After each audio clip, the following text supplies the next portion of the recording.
नमस्कार। मानसून की पाठशाला में आपका स्वागत है।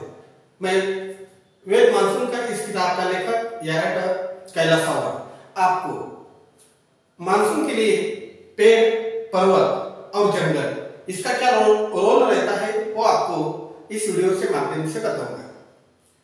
दोस्तों जानिए, पहले अभी 20-25 से 50 साल से पहले जितने जितने बड़े बड़े पेड़ थे, बड़े जंगल थे, आपने पिछले एपिसोड में भी देखा है।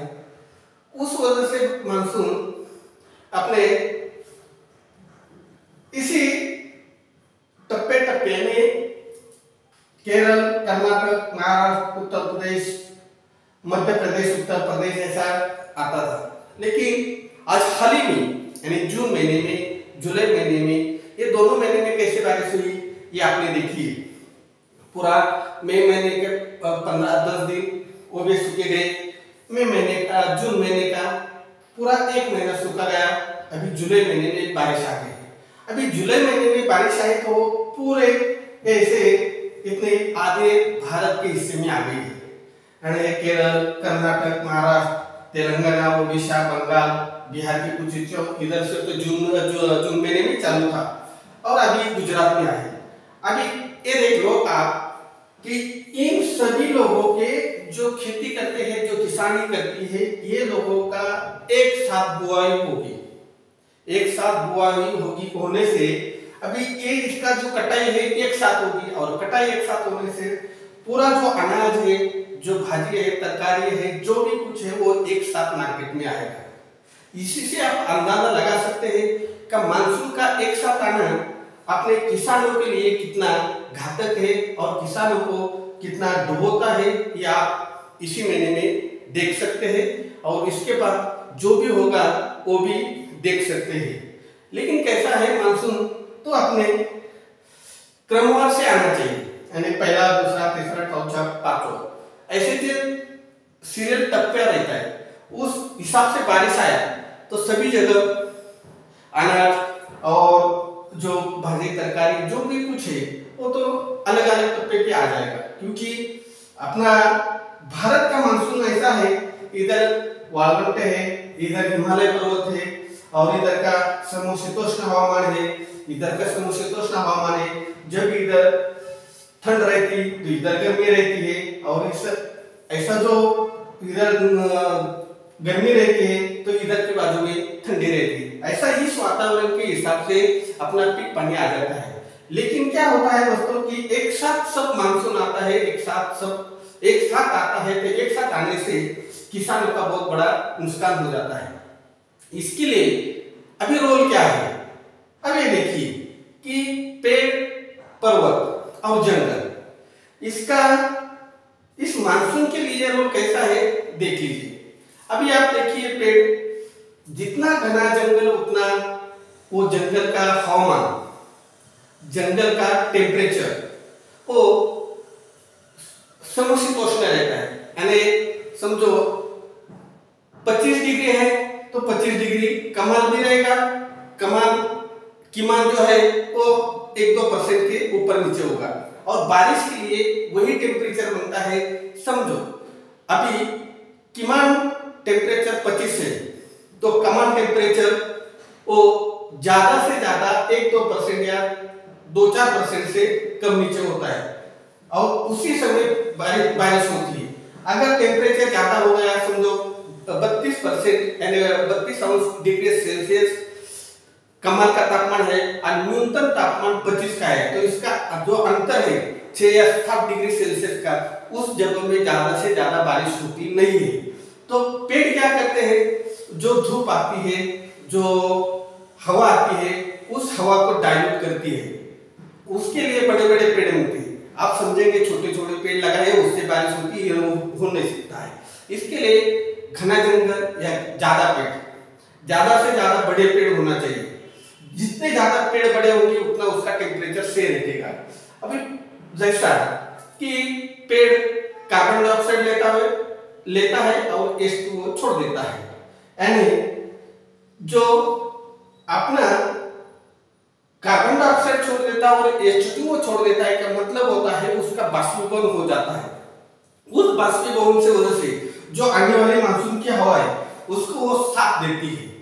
अगर समझ लीजिए कि राजस्थान में बहुत कम पेड़ है, बहुत कम पेड़ पौधे हैं, इसलिए उधर का तापमान यानी टेम्परेचर ज्यादा रहता है। लेकिन कुछ कुछ जगह में टेम्परेचर कम रहता है। उसकी वजह है यह कि वहां से ज्यादा जंगल है या वहां से बड़े बड़े पर्वत है। जितने बड़े पर्वत जितनी ठंडी हवा, जितने घना जंगल उतनी ठंडी हवा, जितने बड़े पेड़ उतना हवा का प्रेशर कम हो जाता है। अभी हवा का प्रेशर कम होने के लिए आप समझेंगे ये कैसे हो जाता है। समझ लो कि कुछ दिन पहले चेन्नई में सुनामी आई थी। उस सुनामी की वजह से समुद्र किनारे यानी तट वाले लोग वो उसकी ज्यादा हानि हो गई थी। इसलिए वो समुद्र के तट पे रहने वाले और कुछ वैज्ञानिकों ने ये किया कि कुछ मैंग्रोव के पेड़ इस जगह पे लगा दिए होते तो इसकी चेन्नई या आंध्र प्रदेश की जगह की हानि कम हो जाती थी। अगर मैंग्रोव से वजह से पानी का प्रेशर कम हो सकता है तो पेड़ों की वजह से हवा का प्रेशर क्यों नहीं कम होगा।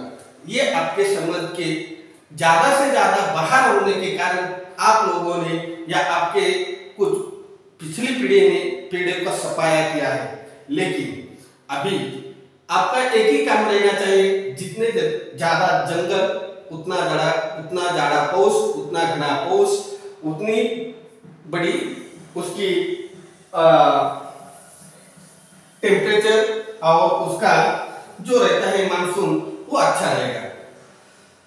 अभी समझो पेड़ जितने होते हैं, समझो एक सह्याद्री पर्वतरांग है, वो सह्याद्री पर्वतरांग और इधर केरल के बाजू में अन्नामलाई पर्वतरांग है, इधर आंध्र प्रदेश का कुछ हिस्सा है उसे जंगल है। अभी उस वजह से अपना जो टेम्परेचर है इसका इस एरिया का वो अलग हो जाता है। उसका कम से कम कितने भी कम हो गया तो ज्यादा से ज्यादा 7 या 8 डिग्री से नीचे नहीं आता है। लेकिन इधर का है ये देखो 8000, 9000, 10000 फुट के आजू बाजू ये हिमालय पर्वत है। इसी वजह से यही इस जगह पे बर्फ होती है, कोहराम होता है और इसलिए इसकी हवा ज्यादा से ज्यादा ठंड हो जाती है। इसके ऊंचाई में कम ऊंचाई वाला ये प्रदेश होने की वजह से केरल और इसकी जगह में उसका टेम्परेचर उससे न्यूनतम के हिसाब से बराबर हो जाता है। रही अंदर की बात, अंदर भी कुछ जगह मध्य प्रदेश में कुछ पर्वतरांग है, छत्तीसगढ़ में कुछ है, उड़ीसा में कुछ है, महाराष्ट्र के बीच में भी कुछ है और ऐसा सह्याद्री पर्वत समुद्र के साथ साथ उसके सह्याद्री पर्वतरांग भी है। अभी पेड़ों की वजह से अपने हवा ठंडी होती है, उसका प्रेशर कम हो जाता है, ये आपने देख लिया। लेकिन अभी पर्वतों का रोल कैसा रहता है भाइयों। पर्वत एक शरीर के या कुछ ऐसा सर्कल राउंड में नहीं होता है, तो टेढ़ा टेढ़ा और उसमें दरी होती है, उसमें खास करके होते हैं बड़े टावर होते हैं, ऐसा जो उसका जो आकार होता है वो टेढ़ा टेढ़ा रहता है। वो अभी समझ लो कि उस समय जो हुआ वो हुआ। लेकिन आज के जमाने में उसका रोल क्या है, पहले भी वही रोल था, आज भी वही रोल है, आगे भी जाके वही रोल होगा। उसका रोल है जो दरी रहती है वो आने वाली हवा यानी गर्म हवा वो दरी में जाती है। कुछ पेड़ और कुछ ये जो दरी की वजह से वो ऐसे घुमाव हो जाती है। घुमावदार होने से क्या होता है, वो हवा का टेम्परेचर कम हो जाता है। अभी जितना हवा का टेम्परेचर कम करना है तो उसके लिए पर्वत भी चाहिए और पेड़ भी चाहिए। अभी पर्वत और पेड़ से कम होने वाला टेम्परेचर वो मानसून के लिए अच्छा रहता है। होता क्या है कि वो टेम्परेचर मानसून के दिन में ही यानी 25 मई से अक्टूबर तक इसी टाइम पे उसकी जरूरत होती है। बाद में उसका जो टेम्परेचर है वो बदल जाता है, क्योंकि मानसूनी हवा न होने की वजह से उसमें कुछ भी फर्क नहीं पड़ता है। लेकिन ऐसा है कि आपके लिए जो मानसूनी दिन में पेड़ का रोल जितना बड़ा है उतना ही पहाड़ों का रोल है, जितना पहाड़ों का रोल है उतना ही मानसून अच्छा हो जाता है। अगर पेड़ और पहाड़ आप जितने कटाव करेंगे, जितने तोड़ेंगे, उतनी बारिश कम होगी। बाद में इस राजस्थान की तरह या कुछ अरब देश की तरह आप रह सकते हो। अरब देश में तो जीने के लिए तेल है, यानी वो दूसरे देशों को तेल बेच के अपना गुजारा कर सकते हैं, लेकिन भारत के अंदर बेचने के लिए ये धरती छोड़ के कुछ नहीं है। इसीलिए आपको जंगल बनाना ही है, बनाना ही है, बनाना ही है। जंगल और पर्वत, इसका जितना ख्याल रखेंगे उतनी अपनी अगली पीढ़ी सुजलाम सुफलाम हो जाएगी। धन्यवाद।